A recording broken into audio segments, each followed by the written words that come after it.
इय्याका नअबुदु व इय्याका नस्तईन। मैं vice chancellor Haripur university, faculty members Haripur university,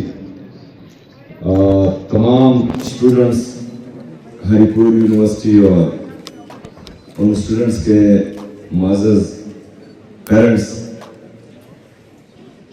इधर मेरे साथ आए हुए हायर एजुकेशन डिपार्टमेंट के मिनिस्टर मीना खान भाई, सेक्रेटरी इसरार साहब, हमारे साथ एलिमेंट्री एजुकेशन के मिनिस्टर अरशद अयूब साहब, यूसुफ अयूब साहब हमारे साबका मिनिस्टर, अकबर अयूब साहब हमारे सूबाई असम्बली के चीफ है, पुलिस डिपार्टमेंट, डिस्ट्रिक्ट एडमिनिस्ट्रेशन और यहाँ पर तमाम ख़वातीन हजरात और मेरे भाई यहाँ के MPA मलिक अदील साहब, तमाम ख़वातीन हजरात को अस्सलाम वालेकुम व रहमतुल्लाहि व बरकातुहू।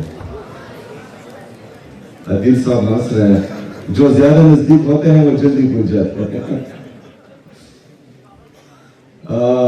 वाइस चांसलर साहब ने बात की। वाइस चांसलर साहब, मुझे उम्मीद है कि यहाँ पर सड़कें भी बन गई होंगी, बिल्डिंग्स भी बन गए होंगे, यहाँ पर जो है हो सकता है नए नए डिसिप्लिन भी शुरू हुए होंगे, क्योंकि आपकी यूनिवर्सिटी में पाकिस्तान के प्राइम मिनिस्टर साहब आए थे तो शायद कुछ ऐलान किया उनको इसके।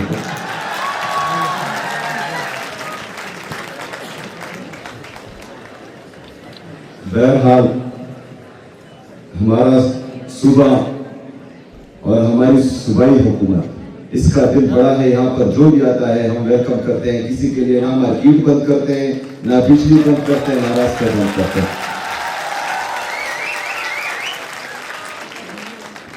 मैं आज इस यूनिवर्सिटी से जितने भी हमारे तलबा और तलबात अपनी डिग्रियां मुकम्मल करके जो फारिग हो रहे हैं, उन सबको मुबारकबाद पेश करता हूँ। उनके लिए नेक तमन्नाओं का इजहार करता हूँ और उम्मीद करता हूँ कि इंशाअल्लाह ताला ये आगे जाकर अपने सूबे को, अपने मुल्क को इंशाअल्लाह ताला बेहतरीन अंदाज में रिप्रेजेंट करेंगे। मेरा प्रिंसिपल था सर हसनैन नकवी। शायद जो हमारे बुजुर्ग हैं वो जानते होंगे, वो कैंट नंबर 1 पिशावर का प्रिंसिपल हुआ करता था, फिर मेरे स्कूल का प्रिंसिपल था। तो हम जब मैट्रिक से फारिग हुए तो उन्होंने एक नसीहत की थी हमारे आखिरी दिन जब हम मैट्रिक से फारिग हो रहे थे। तो उन्होंने कहा था कि आप इस स्कूल से फारिग हो रहे हैं, अभी आप कॉलेज जाएंगे। हो सकता है किसी की ख्वाहिश हो कि वो डॉक्टर बने, किसी की ख्वाहिश हो कि वो इंजीनियर बने, और मुख्तलिफ ख्वाहिशें होंगी। नीचे रखे ना, हर बंदे की मुख्तलिफ ख्वाहिशें होंगी, लेकिन मेरी ये बात हमेशा याद रखना कि जो भी बनना कमाल का बनना। तो आप जिस फील्ड से भी हैं, जो भी फील्ड आप सेलेक्ट करते हैं, उसमें आप कमाल बने। तो हमारी जो गोल्ड मेडलिस्ट हैं उनको भी मैं मुबारकबाद पेश करता हूं, और हमारी होनहार तलबा और तलबात, मैं आपसे वादा करता हूं कि इंशाअल्लाह ताला आपकी टैलेंट के दरमियान आपकी फाइनेंशियल क्राइसिस नहीं आएगी। इंशाअल्लाह ताला वो हुकूमत खैबर पख्तूनख्वा आपकी एजुकेशन का देखभाल करेगी इंशाअल्लाह।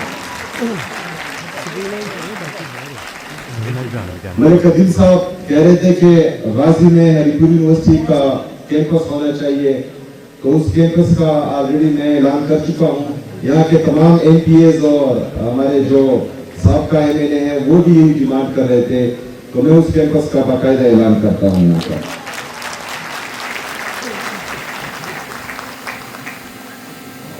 स्टूडेंट्स बल्कि नौजवानों,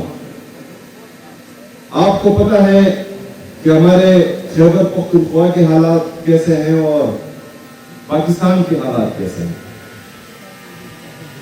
मैं जब से आया हूं और जब से मैंने हल्फ उठाया है, तो इमरान खान साहब की विजन के मुताबिक सबसे पहले हमारे सूबे का अमन बहुत जरूरी है, उसके बाद हमारा एजुकेशन और हेल्थ। तो इन तीनों पर इन 3 महीनों में इंशाअल्लाह ताला मेरी जो 100 दिन की परफॉर्मेंस है वो भी बहुत जल्द आप लोगों के सामने आ जाएगी। मैं पॉलिटिकल फ्रंट पर भी इनको मात दे रहा हूं इंशाअल्लाह ताला, और गवर्नेंस में भी मात दूंगा इंशाअल्लाह ताला।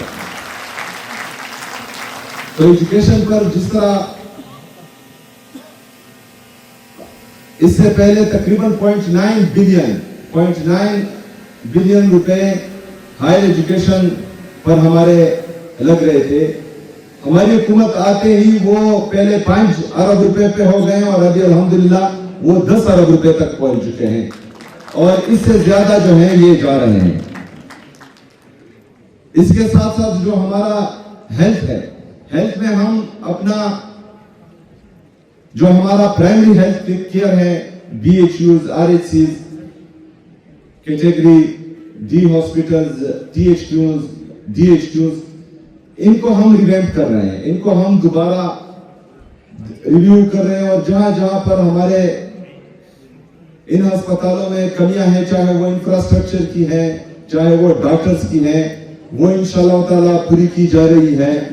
तो इससे ये होगा कि जो हमारे बड़े हॉस्पिटल्स हैं जिन पर रश ज्यादा होता है रेफरल सिस्टम की वजह से, तो इंशाल्लाह बड़े हॉस्पिटल्स पर रश भी कम होगा, और छोटे हॉस्पिटल्स लोगों को उनकी दहलीज पर इंशाल्लाह उनकी सेहत का ख्याल रखा जाएगा इंशाल्लाह। ये तमाम चीजें तकरीबन 78 साल से हम जो है देख रहे हैं, वादे हो रहे हैं। बाकी दुनिया चांद पर पहुंच चुकी है, लेकिन बदकिस्मती से हमारा खैबर पख्तूनख्वा आज भी अमन की भीख मांग रहा है। ये हमारे लिए इंतहाई दर्दनाक और अफसोसनाक है। ऐसा क्यों हो रहा है? क्योंकि खैबर पख्तूनख्वा और खासकर हमारे जो अभी मर्ज अजला है, हमेशा से पख्तूनों को बेसे बंदूक सिखाया जाता था, लेकिन मैंने आते ही ऐलान किया है कि अभी हम बे से बंदूक नहीं पड़ेंगे, अभी हम काफ से कलम पड़ेंगे और अपने नौजवानों और बच्चों के हाथ में इंशाअल्लाह ताला कलम देंगे। जो पहले कहा जाता था कि पख्तून बहादुर है, दलेर है, जंगजू है, ठीक है, वो सच कहते थे, वो अभी भी है। इंशाअल्लाह इसके बाद अगर किसी पराए मुल्क से जंग हुई तो इंशाअल्लाह पख्तून तब भी बंदूक उठाएगा और अपने पाकिस्तान का दिफा करेगा। लेकिन जब तक पराए मुल्क से हमारी जंग नहीं है, तो तब तक इंशाअल्लाह हम किताब पढ़ेंगे और कलम उठाएंगे। तब तक आप अपने पराई जंगें अपने पास ही रखें।